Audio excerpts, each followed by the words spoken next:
Good morning, welcome back to Trondheim. And as you can see, kind of goodbye to Trondheim for a little bit. We're on a ferry. We're heading out to Munkholmen, which is an old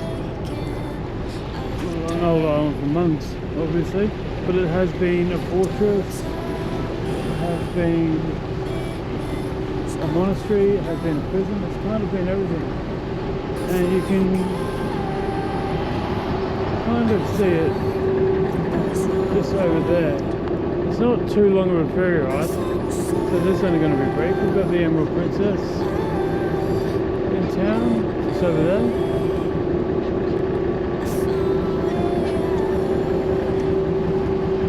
Not a bad little town, Trondheim, if I'm honest.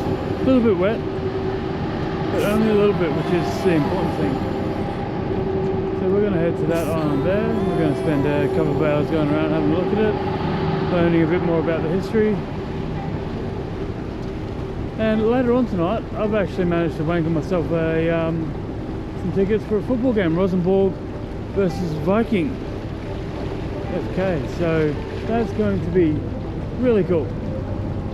I thought my first game of football wasn't going to be until tomorrow, but it's today. So we're gonna go and have some fun at that as well. Ideal. So you can see the radio tower up there in the distance as well. I was tempted to go and do that, but I've already used up a lot of energy on this trip, and I was absolutely exhausted yesterday after driving. So we've decided against that. It was only just going to be a nice view. There wasn't too much significant about it, so we've decided on Munkholmen instead to start today and see how we get on, really. And yeah,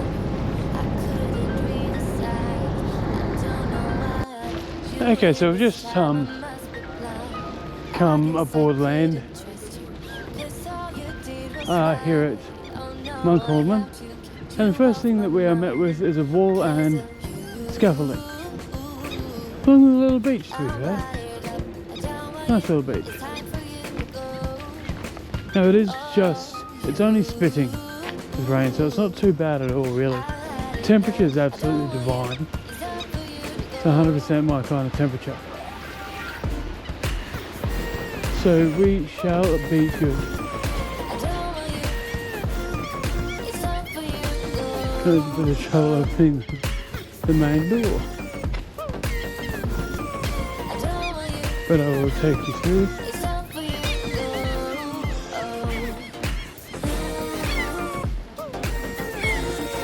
Fella Jack, it's not overly traditional.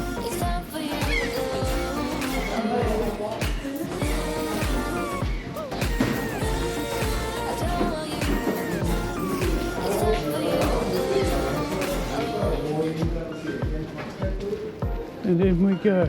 And Doggo's just done a poop.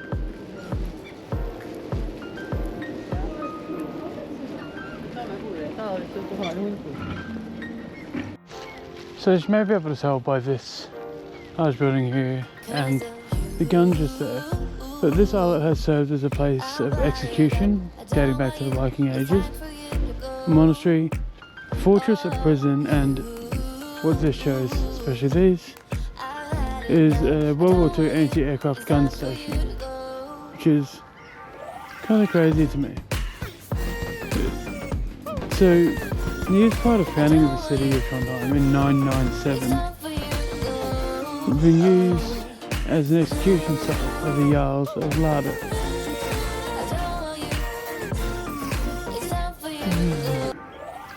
And the severed heads of revolt of Håkon Sigurdsson and Tormod were placed on stakes out here, facing out as a warning to visitors. And this continued for some time for the heads of criminals and is used to deter future crimes. Fort began in about 1670 for the Dane-Swedish War. German occupation obviously captured it. Germans established a submarine base here, which is quite cool. But yeah, big gun. Big gun go bang. A long time ago. A little lighthouse there as well. There's a lot of different kind of history here, which is really kind of cool. You've got World War II, you've got Viking, you've got Dane-Swede War, all sorts. Just on this one rather small island. Cool. Very cool. And even better, it stopped raining for now. And it looks like the sun is trying to break through the clouds. Okay, back from Munkholmen, back on the mainland in Trondheim. We had a look around some markets. There was some cool stuff, some cool food. Ate some reindeer. And here we are now at Kristiansen Fortress, also known as Kristiansen Festning in Norwegian. It started building in 1681, and welcomed King Johan at Kristiansen Fortress in 1816 as well. Good thing about Kristiansen Fortress is that it is free, unless you book yourself a guided tour or something. So let's go. I keep saying that, I keep starting these clips with "so." Been trying to stop recently, but I need to do it a little bit better in order to be able to stop doing it. But it's not a bad little view. There's the TV tower we talked about earlier. Little five-a-side football pitch down there.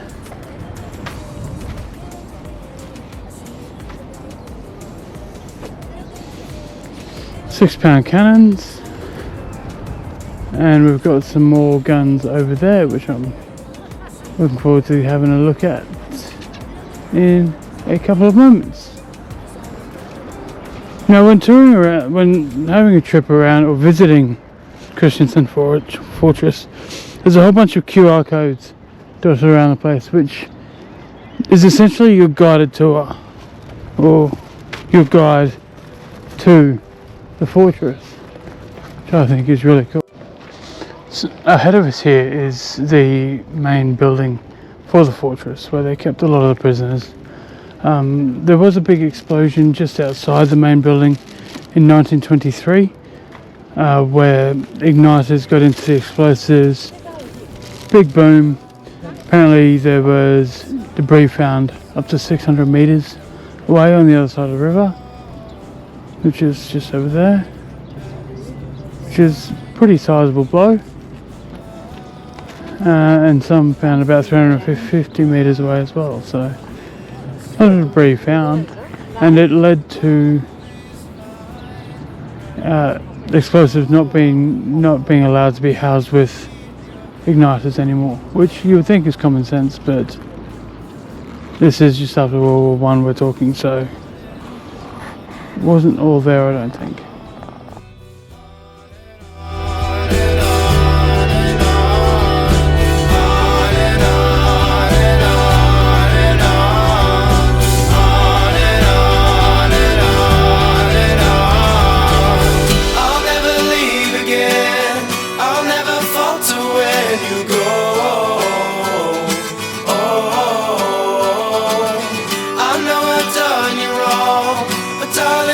Come home.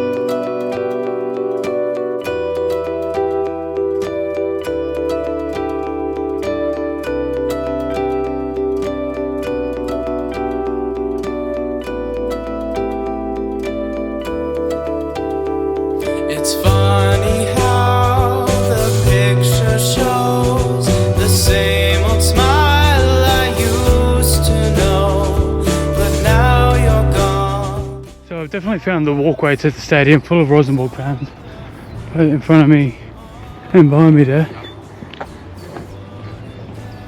So I know I'm on the right path. We're only about 10-15 minutes walk away from the ground now. And the current lay of the land is this. The Viking are top with 32 points. Only lost one game this season from 13.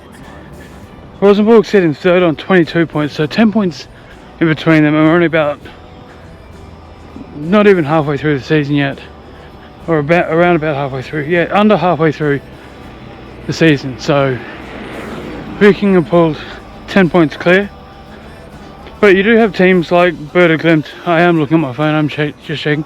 Glimt, who we are seeing tomorrow, who are in fourth on 19 points, but have played 4 games less.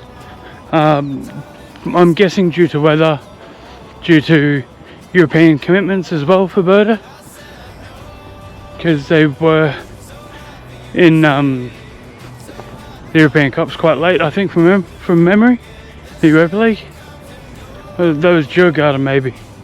May have gotten that one wrong, can't remember. But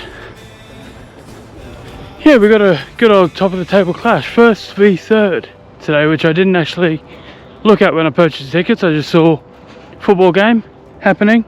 I'm there, so we're gonna go and enjoy it. First v third in the Norwegian Eliteserien.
Could be 2, missed the 1-on-1, clear blue 1-on-1 with the keeper.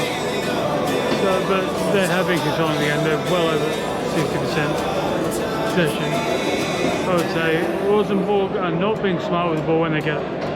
I think they just need to get their foot on it, keep it just for a couple of minutes, make their opponents move, as opposed to just a lot of long ball by them, especially heading to one of the shortest wingers or something like that. So it's Viking definitely comfortably on top at this point at half time, but it is lovely. Just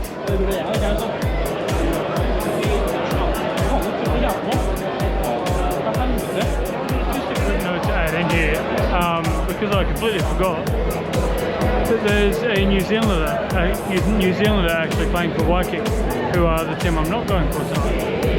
Joe Bell, who's been in and amongst the New Zealand squad for a fair while now. I'd forgotten that he plays for Viking here in Norway. So he's been playing, and he's been playing pretty well. He's been cleaning up pretty much anything that needs to, so doing the defensive midfielder job as he should. Just a random wee fact that I completely forgotten about for a bit.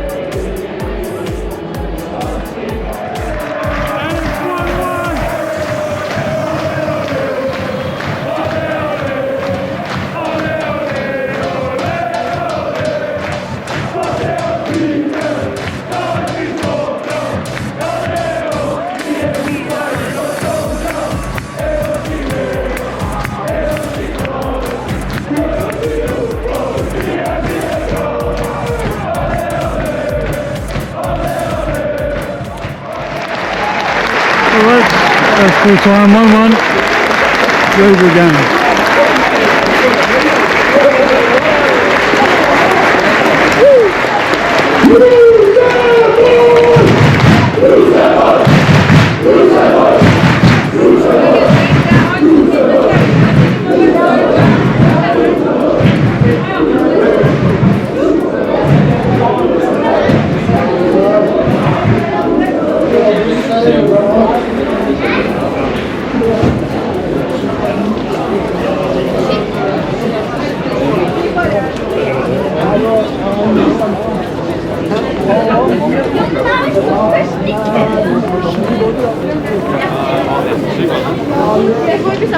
Yeah, so final score 1-all. First half was all Viking, whatever you want to call it. My throat's a bit gone, my voice is a bit gone. Second half was the complete other story. Real game of two halves because Rosenborg absolutely dominated that second half. Ended up with about 56-57% possession over the whole game, which is kind of crazy because they were down at like 40% at halftime. So whatever the coach said at halftime really worked for them. Yeah, come back 1-all. Could have scored a winner. Had about 3 or 4 corners in the last 5 minutes or so. So had a good chance to, but couldn't quite get there. But now it's out of Rosenborg for an early start out of Trondheim and head to Berta and go and see Berta Glimt tomorrow.